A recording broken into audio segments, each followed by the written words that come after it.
நான் இன்னைக்கு வேற வீடியோ போடலான்னு நினைச்சிட்டு இருந்தேன். அப்படி இருக்கும்போது Instagramல எனக்கு நேபாள தொடர்ந்து வீடியோ அல்காரிதம் காமிச்சுக்கிட்டே இருந்துச்சு. ஏன்னா 1, 2 வீடியோ பார்த்து நான் ஃபன்னா சிரிச்சேன். அது என்னன்னு நான் சொல்றேன் கடைசியா. இப்ப என்ன நடக்குதுன்னா, செப்டம்பர் 4ஆம் தேதியிலேருந்து தெரியும். நேபாள வந்து ஜென்ஸி வந்து எல்லாரும் போராட்டம் பண்றாங்க. அதுக்கு காரணம் வந்து சோசியல் மீடியாவ தடை பண்ண போறோம் அப்படின்னு கவர்மெண்ட் சொல்லியிருக்காங்க. அந்த கவர்மெண்ட் எதுக்கு சொல்லியிருக்குன்னா வந்து, அவங்க பண்ற ஊழல், அவங்க பசங்க என்ஜாய் பண்றது, ஸோ அதெல்லாம் வந்து சோசியல் மீடியால அப்லோட் பண்றாங்க. நாங்க இங்க கஷ்டப்படுறோம். ஆனா அரசியல்வாதிகள்லாம் சந்தோஷமா இருக்காங்கன்னா, அவங்களோட ஊழல வந்து சோசியல் மீடியால அப்லோட் பண்றாரு. ஸோ இது நேபாள் கவர்மெண்ட் என்ன நினைச்சிருக்காங்கன்னா, நார்த் கொரியா மாரி நம்ம சோசியல் மீடியாக்கெல்லாம் தடை பண்ணிருவோம்னு நினைச்சு அவங்களுக்கே பேக் ஃபயர் ஆயிருக்கு.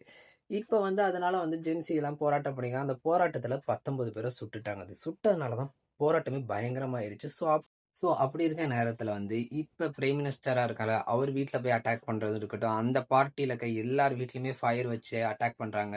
அதுபோக ஆப்போசிட்ல இருக்காங்க பார்த்தீங்களா, அந்த கட்சி இல்லாம ஆப்போசிட்ல இருக்கவங்க, அவங்க வீட்லயும் பார்க்காம எல்லார் வீட்லயுமே அடிக்கிறாங்க. ஏன்னா எல்லாருமே எங்க பணத்த வச்சு நீங்க சந்தோஷமா இருக்கீங்கன்னு சொல்லி அவங்க வீட்லலாம் அட்டாக் பண்றாங்க.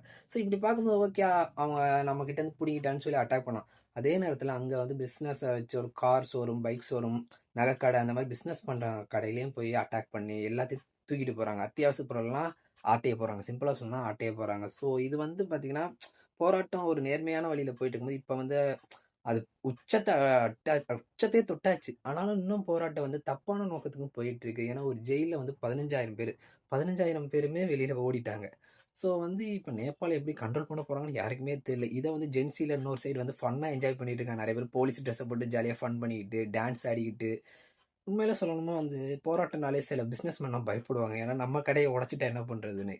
இவ்வளவு கலாட்டா பண்ணுகிறானுங்க. இதான் சாக்குன ஆவாதவன் கடை உள்ள அடிச்சு ஒடிக்க வேண்டியதுதான்.